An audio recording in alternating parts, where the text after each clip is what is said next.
എല്ലാവർക്കും നമ്മുടെ പുതിയൊരു വീഡിയോയിലേക്ക് സ്വാഗതം.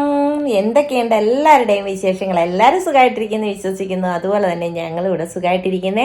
അപ്പോൾ ഇന്ന് നമ്മൾ അടിപൊളി ഒരു കറിയുടെ റെസിപ്പിയുമായിട്ടാണ് വന്നിരിക്കുന്നത്. വീഡിയോ കണ്ടുകൊണ്ടിരിക്കുന്ന സമയത്ത് നിങ്ങൾക്ക് എൻ്റെ ചാനൽ ഇഷ്ടപ്പെടുകയാണെങ്കിൽ ഒന്ന് സബ്സ്ക്രൈബ് ചെയ്യാനും ലൈക്ക് ചെയ്യാനും ഷെയർ ചെയ്യാനും കമൻറ്റ് ചെയ്യാനും മറക്കരുത്. അതുപോലെ തന്നെ സബ്സ്ക്രൈബ് ചെയ്ത് ആരെങ്കിലും കാണുന്നുണ്ടെങ്കിൽ പ്ലീസ് ഒന്ന് സബ്സ്ക്രൈബ് ചെയ്ത് സപ്പോർട്ടും കൂടെ ചെയ്തേക്കണം കേട്ടോ. അപ്പോൾ ഇന്നത്തെ നമ്മുടെ റെസിപ്പിയിലേക്ക് പോയാലോ?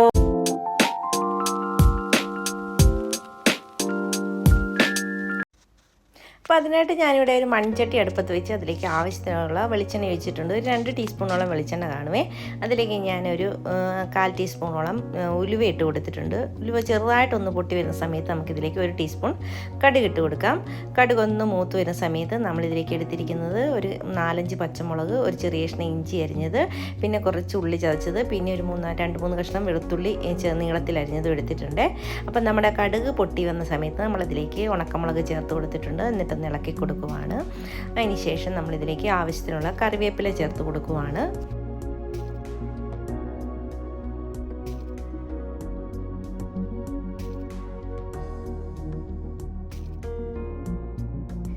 നമ്മൾ ഇട്ട് കൊടുത്ത കറിവേപ്പിലയും ഉണക്കമുളകും അതുപോലെ തന്നെ കടുകും ഇതെല്ലാം ഒന്ന് നന്നായിട്ട് മൂത്ത് പൊട്ടി വരുന്ന സമയത്ത് നമുക്കിതിലേക്ക് നമ്മൾ ചേർത്ത് കൊടുക്കുന്നത് ആദ്യം വെളുത്തുള്ളി അരിഞ്ഞതാണേ.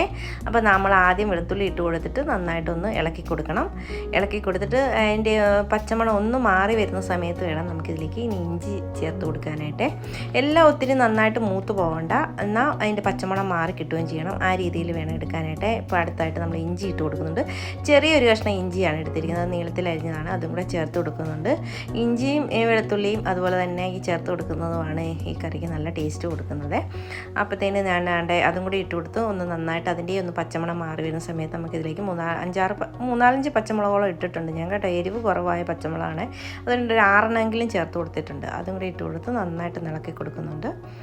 ഇളക്കി കൊടുത്തതിന് ശേഷം നമുക്ക് ഇതിലേക്ക് ഈ പച്ചമുളകിൻ്റെയും പച്ചമുളകൊക്കെ ഒന്ന് മാറി വരുന്ന സമയത്ത് നമുക്കിതിലേക്ക് ഒരു 5-10 കൊച്ചുള്ളിയോളം ഞാൻ ചതച്ചെടുത്തിട്ടുണ്ട്. അതും കൂടെ നമുക്ക് ഇതിലേക്കൊന്ന് ചേർത്ത് കൊടുക്കണം. അപ്പം ഞാൻ അതും കൂടെ ഒന്ന് ഇതിലേക്ക് ചേർത്ത് കൊടുക്കുവാണ്. അതിന് ശേഷം ഈ കൊച്ചുള്ളി ഒന്ന് നന്നായിട്ടൊന്ന് മൂത്ത് വരേണ്ട, ചെറുതായിട്ടൊന്ന് വാടി വന്നാൽ മതി. അതുപോലെ ഒന്ന് ചെറുതീയിൽ വെച്ച് ഇളക്കി കൊടുത്ത് നമുക്ക് ചെറുതായിട്ടൊന്ന് വാടി വരുന്നവരെ ഒന്ന് ഇളക്കി കൊടുക്കാം. അപ്പം നന്നായിട്ടൊന്ന് മൂത്ത് വരേണ്ട ആവശ്യമില്ല, വാടി വന്നാൽ മതി. ആ രീതിയിൽ വേണം ഇതെടുക്കാനായിട്ട്. നമ്മൾ കറി കഴിക്കുമ്പോൾ ഒന്ന് കടിക്കാനായിട്ട് കിട്ടണം ഈ ഉള്ളിയൊക്കെ.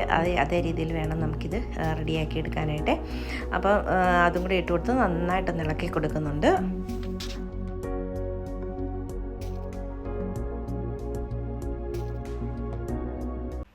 ഇനി നമുക്ക് ഇതിലേക്ക് ആവശ്യമായ പൊടികൾ ചേർത്ത് കൊടുക്കാം. ഒരു 1/2 ടീസ്പൂണോളം മഞ്ഞൾപ്പൊടി ചേർത്ത് കൊടുക്കുന്നുണ്ട്.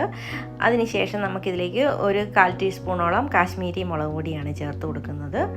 അതും കൂടെ ചേർത്ത് കൊടുത്തിട്ട് നമുക്കൊന്ന് ഇളക്കി കൊടുക്കാം. ഈ പൊടികളുടെയൊക്കെ ഒന്ന് പച്ചമണം മാറുന്നവരെ ഒന്ന് ഇളക്കി കൊടുക്കാം. തീ ഓഫാക്കിയതിന് ശേഷമാണ് ഞാൻ പൊടി ഇട്ട് കൊടുക്കുന്നത്. കാരണം നമ്മൾ കറിച്ചട്ടിക്കകത്തായതുകൊണ്ട് ചൂട് നന്നായിട്ടുണ്ട്. അതുകൊണ്ട് നമ്മൾ തീ ഓഫാക്കിയിട്ട് വേണം പൊടികളൊക്കെ ചേർത്ത് കൊടുക്കുക. ഇതിനകത്തേക്ക് ഞാനൊരു 1/4 ടീസ്പൂണോളം ജീരകത്തിൻ്റെ പൊടിയാണ് ചേർത്ത് കൊടുക്കുന്നത്.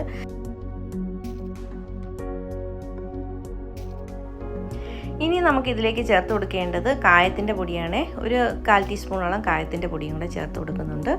അതും കൂടെ ഇട്ട് കൊടുത്തിട്ട് ഇതെല്ലാം കൂടെ നന്നായിട്ട് ഇളക്കി യോജിപ്പിക്കാം. ഈ പൊടികളുടെയൊക്കെ പച്ചമണം ഒന്ന് മാറി വരുന്ന സമയത്ത് നമുക്കിതിലേക്ക് അടിച്ചു വെച്ചിരിക്കുന്നത് നമ്മുടെ തൈര് ഒഴിച്ചു കൊടുക്കണം. തൈര് പുളി ഒത്തിരിയുള്ള തൈരായിരിക്കരുത്, പുളി കുറച്ചുള്ള ഒരു തൈരാണ് ഇതിലേക്ക് ഒഴിച്ചു കൊടുക്കേണ്ടത്. ഇത് ഞാൻ അടിച്ചിട്ട് മോരാക്കിയ തൈരാണ് ഒഴിച്ചു കൊടുത്തിരിക്കുന്നത്. അതും കൂടെ ഞാനിപ്പം ഒഴിച്ചു കൊടുത്തിട്ട് കുറച്ച് വെള്ളവും കൂടെ ആ മിക്സർ ജാറ് കഴിയും നമുക്കിതിലേക്ക് ഒഴിച്ചു കൊടുക്കാം. എന്നാൽ ഒത്തിരി നീണ്ടും പോരുത്, എന്നാൽ ഒത്തിരി കട്ടിയായത് അതേ രീതിയിൽ വേണമെങ്കിൽ കറി റെഡിയാക്കി എടുക്കാനായിട്ട്. അപ്പം നമ്മുടെ ആ ഉള്ളിയും ഇഞ്ചിയൊക്കെ ഇതിൻ്റെ കടിക്കാനായിട്ട് കിട്ടും. നല്ല അടിപൊളി ടേസ്റ്റാണ് ഇങ്ങനെ മോരുകറി റെഡിയാക്കി എടുത്താലേ. ഇതിൻ്റെ കൂടെ തേങ്ങയൊന്നും അരയ്ക്കേണ്ട ആവശ്യമില്ല, നല്ല അടിപൊളി മോരുകറിയാണ്. അപ്പോൾ ഞാൻ ഇതിലേക്ക് ആവശ്യത്തിനുള്ള വെള്ളവും കൂടെ ചേർത്ത് കൊടുത്തിട്ടുണ്ട്. അപ്പം ഞാൻ തൈര് അടിച്ചെടുത്തപ്പോൾ അതിലേക്ക് ഉപ്പിട്ട് കൊടുത്തിട്ടുണ്ടായിരുന്നേ.